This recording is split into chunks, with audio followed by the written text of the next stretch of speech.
جی بسم اللہ الرحمن الرحیم، والصلاة والسلام علی نبی الامین وعلی آلہ وصحبہ اجمعین، اما بعد، قال تعالی بعد اعوذ باللہ من الشیطان الرجیم، بسم اللہ الرحمن الرحیم، کل نفس ذائقۃ الموت۔ میں انتہائی بوجھل دل سے، انتہائی مشکل سے یہ ویڈیو میسیج ریکارڈ کروا رہا ہوں کہ آج شام کو میرے چھوٹے بھائی عاصم جمیل کی ڈیتھ ہو گئی، جو کہ ایک بہت بڑا ہماری فیملی کے لیے سانحہ ہے۔ لیکن اس تکلیف کی حالت میں بھی مجھے میڈیا پہ اس لیے حاضر ہونا پڑا کہ بہت سی نگیٹو خبریں، مختلف خبریں، غلط خبریں میڈیا پر چلائی جا رہی ہیں۔ میں ان کی وضاحت کے لیے حاضر ہوا ہوں کہ میرے بھائی عاصم جمیل بچپن سے شدید ڈپریشن کے مریض تھے، اور پچھلے 6 ماہ سے ان کو جو ان کی بیماری کی شدت کی وجہ سے الیکٹرک شاک لگائے جا رہے تھے تاکہ ان کی ڈپریشن کو، ان کی بیماری کو کنٹرول کیا جا سکے، لیکن اس کے باوجود بھی ان کو یہ فاقہ نہ ہوا۔ اور آج کے روز وہ اتفاقاً گھر میں اکیلے تھے، اور انہوں نے اپنی تکلیف اور اذیت کی وجہ سے باہر سیکیورٹی پہ تعینات جو گارڈ تھا اس سے بندوق لی اور اس سے اپنے آپ کو انہوں نے شوٹ کر دیا۔ انا للہ و انا الیہ راجعون۔ اس کے علاوہ جتنی بھی بات کی جا رہی ہے، کوئی دشمنی تھی، کسی نے حملہ کیا، ایسی کوئی بات نہیں ہے۔ یہ اللہ کی تقدیر تھی، اور ہم اللہ کے اس فیصلے پر راضی ہیں۔ آپ سب سے دعاؤں کی درخواست ہے۔ السلام علیکم۔ یہ حقیقت ہے کہ بخاری اور مسلم دونوں میں حدیث موجود ہے کہ نبی صلی اللہ علیہ وآلہ وسلم نے فرمایا، جس شخص نے خودکشی کی اس کو ہمیشہ کے لیے دوزخ میں پھینکا جائے گا، اور پوری ڈیٹیل ہے اس میں کہ اگر دنیا میں اس نے اپنے آپ کو خنجر مار کے خودکشی کی تو وہ اس پہ عذاب یہی جہنم میں مسلط کیا جائے گا کہ وہ بار بار اپنے آپ کو خنجر سے مار مار کے قتل کرتا رہے گا۔ اگر کسی شخص نے زہر کھا کے خودکشی کی تو جہنم میں یہی عذاب اس کے اوپر مسلط کر دیا جائے گا جس طریقے سے اس نے خودکشی کی ہوگی۔ اور بخاری مسلم کی ایک حدیث میں الفاظ ہیں کہ ہمیشہ ہمیشہ کے لیے، ابدا، خالدین فیہا ابدا۔ حتیٰ کہ صحیح مسلم میں یہاں تک حدیث ہے کہ نبی صلی اللہ علیہ وآلہ وسلم کے سامنے ایک خودکشی والے کا جنازہ لایا گیا، مسلمان ہی تھا، اس نے اپنی رگ کاٹ لی تھی خود سے، اس کی وجہ سے وہ مر گیا، تو نبی صلی اللہ علیہ وآلہ وسلم نے اس کا جنازہ پڑھنے سے انکار کر دیا، لیکن اصحاب کو اجازت دے دی۔ خودکشی کرنے والا ہوتا مسلمان ہی ہے۔ ظاہر ہے کہ خودکشی بھی ایک گناہ ہے جس طرح اور گناہ ہے، یہ کفر کا مسئلہ نہیں ہے۔ اب رہا یہ مسئلہ ہمیشہ ہمیشہ کی دوزخ، اس کے بارے میں امام ترمذی نے بھی یہ حدیث لی ہے بخاری مسلم کی، اور ان کا موقف تو یہ ہے کہ یہ جو الفاظ ہیں نا، ہمیشہ کی دوزخ، یہ الفاظ جو ہے نا یہ محفوظ نہیں ہے، کیونکہ باقی جتنے راوی ہیں نا وہ ہمیشہ کے لفظ کے بغیر اس حدیث کو روایت کرتے ہیں، لیکن یہ ہمیشہ والے الفاظ بخاری میں بھی ہیں، مسلم میں بھی ہیں۔ تو دوسرے جو محدثین ہیں ان کا موقف یہ ہے کہ امام ترمذی نے جو یہ جرح کی ہے یہ غلط جرح ہے، روایت تو محفوظ ہے، لیکن یہاں ہمیشہ سے مراد a long period of time ہے، ٹھیک ہے؟ جس طرح انسان غصے کے لیے کہتا ہے کہ میں کبھی تجھ سے بات نہیں کروں گا، یہ نہیں ہوتا کہ پوری زندگی نہیں کروں گا، ٹھیک ہے؟ میں اپنی شکل بھی نہ دکھائی ہوں قیامت تک، یہ بھی لفظ لوگ بول دیتے ہیں، قیامت تک تیرے نال گل نہیں کرنی، پھر کر لیتے ہیں۔ یعنی اپنے غصے کا اظہار ہے کہ ہمیشہ کے لیے، یہ لانگ پیریڈ آف ٹائم کے لیے وہ دوزخ میں رہے گا، لیکن الٹیمیٹلی وہ بخشا جائے گا، اس لیے کہ وہ ہے تو مسلمان، کیونکہ اس کا جنازہ بھی پڑھا گیا ہے، اور خودکشی والے کا جنازہ تو پڑھا جائے گا، لیکن اس میں یہ ہے کہ چونکہ نبی علیہ السلام نے نہیں پڑھا، اس لیے امام ترمذی نے بھی اس حدیث پہ بحث کی ہے کہ جو محدثین ہیں ان کا موقف یہ ہے کہ جو یعنی ڈومیننٹ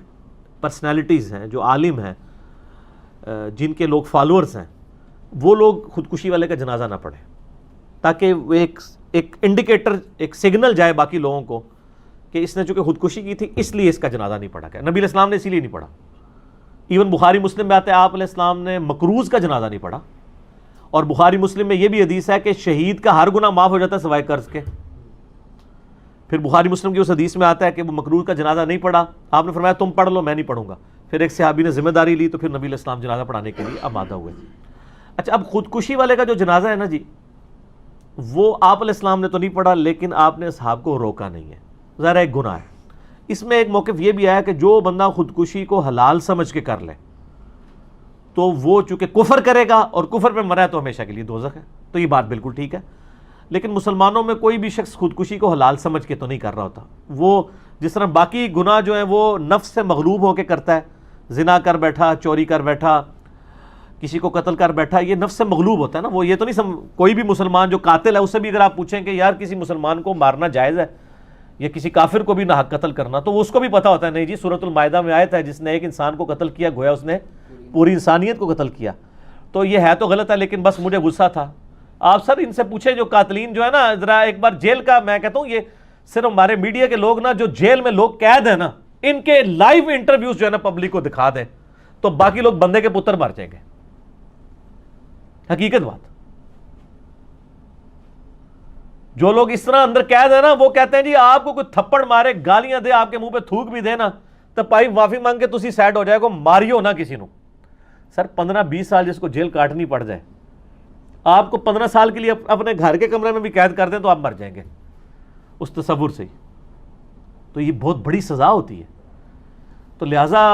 یہ جو جرم کر کے قید ہے نا، ان کی وہاں کی روداد لوگوں کو سنائے نا جو جیل کا ماحول ہے، تو باہر کے لوگ کبھی جرم کریں بھی نہ، وہ یہ تو باہر لوگ جذبے میں ایک جوش میں آگے کوئی کام کر دیتے ہیں، پھر جب اندر جاتے ہیں ان کو پتہ چلتا ہے یہ تو بڑی مشکل زندگی ہے، یہ ہم مطلب اس طرح کرتے پھر رہے تھے۔ تو خودکشی والے کا جنازہ اہل علم نہیں پڑھیں گے جو دین میں ڈومیننٹ پرسنالٹیز ہیں۔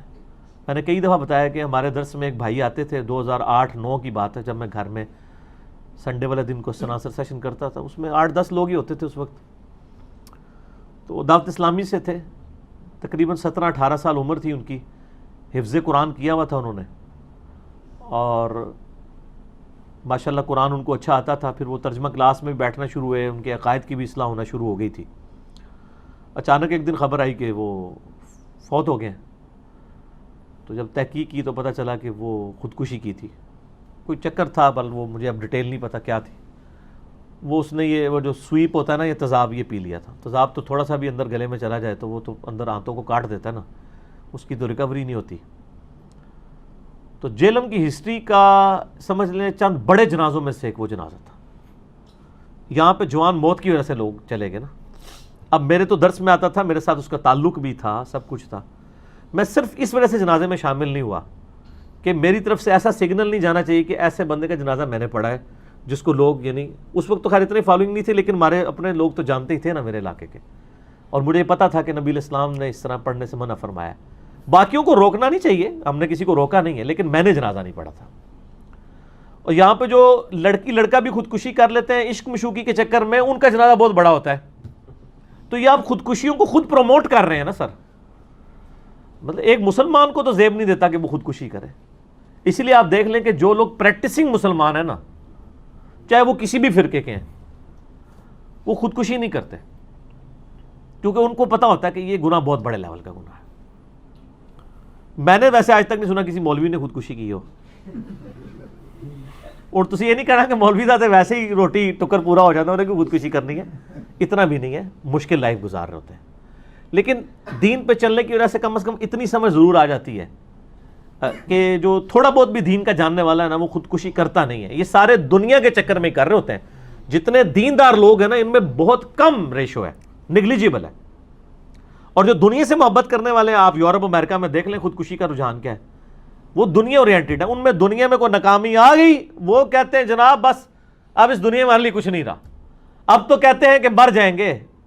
مر کے بھی نہ چین پایا تو کدھر جائیں گے، یہ مرنے کے بعد سر زندگی میں جان نہیں چھوٹی، جان پھنس گئی، لوگ یہ سمجھتے ہیں کہ مر گئے تو وہ تو بار بار عذاب وہی بھگتنا پڑے گا، وہی عذاب مسلط کر دیا جائے گا والعیاذ باللہ تعالیٰ۔ تو یہ تو خودکشی والا معاملہ جو ہے یہ بھی صرف دین سے دوری اور خدا سے دوری کی وجہ سے ہوا ہے، ادروائز تو جس کو تھوڑی سی بھی سمجھ ہے وہ یہ کبھی بھی رسک نہیں لے گا کہ اپنی لائف کو ختم کرے۔ ہاں اگر آپ کی زندگی میں خدا ہے تو پھر آپ ہر معاملے میں یہ سمجھیں گے کہ اللہ کا تو یہ وعدہ ہے وَلَنَبْلُوَنَّكُمْ بِشَيْءٍ مِّنَ الْخَوْفِ وَالْجُوعِ وَنَقْصٍ مِّنَ الْأَمْوَالِ وَالْأَنفُسِ وَالثَّمَرَاتِ،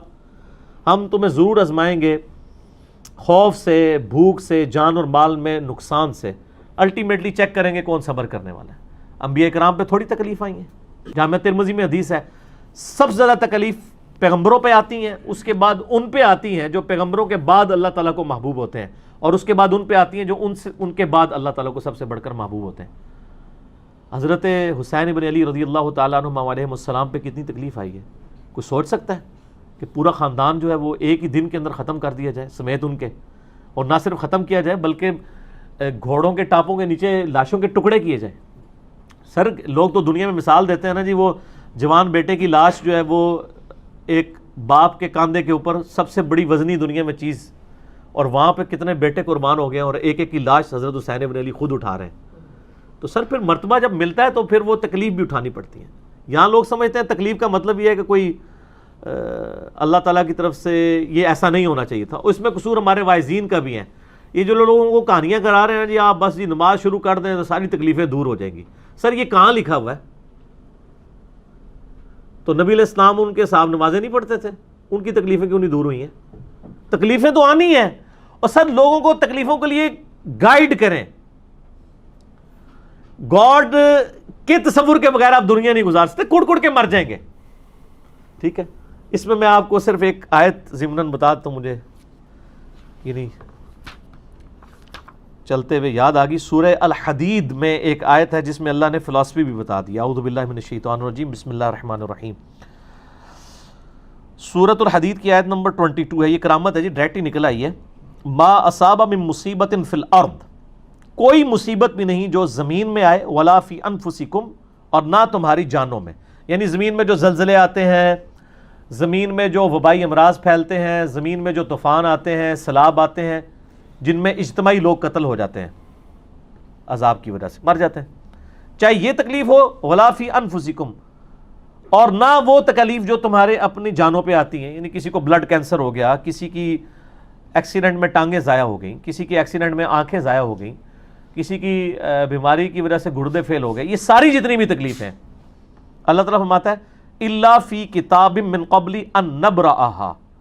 یہ تو اللہ تعالیٰ نے پہلی لوح محفوظ میں لکھی ہیں اس سے پہلے کہ ہم انہیں پیدا کریں، یعنی یہ اللہ تعالیٰ نے لوح محفوظ میں پہلے سے ہی لکھا تھا کہ 8 اکتوبر 2005 کو پاکستان میں زلزلہ آئے گا اور 1 لاکھ کے قریب لوگ مر جائیں گے، تو لکھا ہوا ہے۔ ویسے روزانہ ہی 1.5 لاکھ بندہ مر رہا ہے، لیکن وہ ہائی لائٹ نہیں ہوتا نا، کیونکہ سکیٹرڈ فارم میں مر رہا ہے۔ سر ہر 1 گھنٹے میں 6000 بندہ مرتا ہے، 1.5 لاکھ بندہ روزانہ مرتا ہے، اور ان میں سے 1.5 لاکھ مرنے والوں میں سے 30,000 سے زیادہ مسلمان ہوتے ہیں۔ ذرا دنیا میں ہر 5واں بندہ مسلمان تو ہے ہی ہے نا، لیکن اسی کہنا جی وہ بلے شاہ سا مرنا نہ ہی غور پیا کوئی اور میں کتنے مرنا ہے۔ تو لیکن یہ پھر اللہ عبرت بنا دیتا ہے، اکٹھے جب اٹھاتا ہے نا 1.5 لاکھ، ویسے تو روزانہ ہی اٹھا رہا ہے، تو وہ پوری دنیا کے لیے عبرت ہو جاتی ہے۔ مرنے تو ہوتے ہیں، لوگ کہتے ہیں کیا قصور ہے، وہ اللہ تعالیٰ نے ویسے ہی مارنے ہوتے ہیں بندے، اتنے تو روزانہ مار رہا ہے، جنگ میں اٹھا لیتا ہے۔ تو اللہ تعالیٰ فرماتا ہے ہم نے پہلے ہی لوح محفوظ میں لکھ دیا، ان ذالک علی اللہ یسیر، اور یاد رکھنا یہ اللہ کے لیے بڑا آسان ہے، یہ نہ سمجھنا کہ اتنا ڈیٹا۔ لکی لا تأسوا علی ما فاتکم، یہ ہم نے اس لیے کیا تاکہ تم مت افسوس کرو جو تم سے جاتا رہے۔ ہم نے لوح محفوظ میں تمہاری تکلیف اس لیے پہلے سے لکھ لی تھی کہ جب یہ تکلیف آئے تو یہ کہنا کہ ہائے یہ کیا ہو گیا۔ ولا تفرحوا بما آتاکم، اور اس پہ شیخی مت بگاڑنا جو تمہیں مل جائے، تکلیف ہو یا آسانی، یہ دونوں پہلے کی لکھے ہوئے تھے۔ واللہ لا يحب كل مختار فخور، اللہ تعالیٰ ہر شیخی بگاڑنے والے کو پسند نہیں فرماتا۔ تو اللہ تعالیٰ ہمارے یہ تکلیفیں ہم نے پہلے اس لیے لکھ لی تھیں تاکہ تم یہ افسوس نہ کرو کہ ہائی یہ میرے ساتھ کیا ہو گیا۔ اب لوگ کلمات کفر بھی بول دیتے ہیں، ہائی جی میرا ہی منڈا رہ گیا اسی چکنے واسطے اللہ نو، میرا ہی بچہ رہ گیا تھا کہ اس کو اللہ تعالیٰ موت دیتا۔ تو سر پھر آپ خدا کو کیوں مانتے ہیں؟ چھوڑ دیں، خدا کو ماننے کا مقصد ہی یہ تھا، اور آپ دیکھیں اس کو ماننے میں آپ کو صبر تو آئے گا، اس پہ اجر بھی ملے گا۔ دوسری طرف اگر نہیں مانیں گے تو کیا تکلیف ٹل جائے گی؟ آپ کا ہی بھلا ہے، وہ تکلیف تو آنی ہی آنی ہے، یا تو نا خدا کا انکار کرنے سے تکلیف ٹل جانی ہے، تکلیفیں تو آنی ہیں۔ کیا خدا کے منکرین اور مجرمین کے اوپر تکلیفیں نہیں آتی ہیں؟ آتی ہیں، ہمیں نہیں نظر آ رہی ہوتی۔ آپ کو کتنے لوگ خوشحال نظر آ رہے ہوتے ہیں دنیاوی اعتبار سے، ہر بندے کو اللہ نے کہیں نہ کہیں ٹیسٹ کیا ہوتا ہے۔ کسی کا کوئی معذور بچہ ہوتا ہے، کسی کی ماں دائمی مرض میں مبتلا ہوتی ہے، اور خود کروڑ پتی ہوتا ہے لیکن وہ نمک مرچ والا کھانا نہیں کھا سکتا۔ ہر بندے کو کہیں نہ کہیں اللہ تعالیٰ نے at the end of the day سارے برابر ہی ہوں گے. تو سر خودکشی نہ کریں, سب کچھ کر لیں لیکن خودکشی نہ کریں. سب کچھ سے مراد جو جائز ہے, یہ نہیں کہ ناجائز, لیکن یہ بہت بڑا جرم ہے, اس کا عذاب بہت سخت ہے. وَلِعَوْذُ بِاللَّهِ تعالیٰ.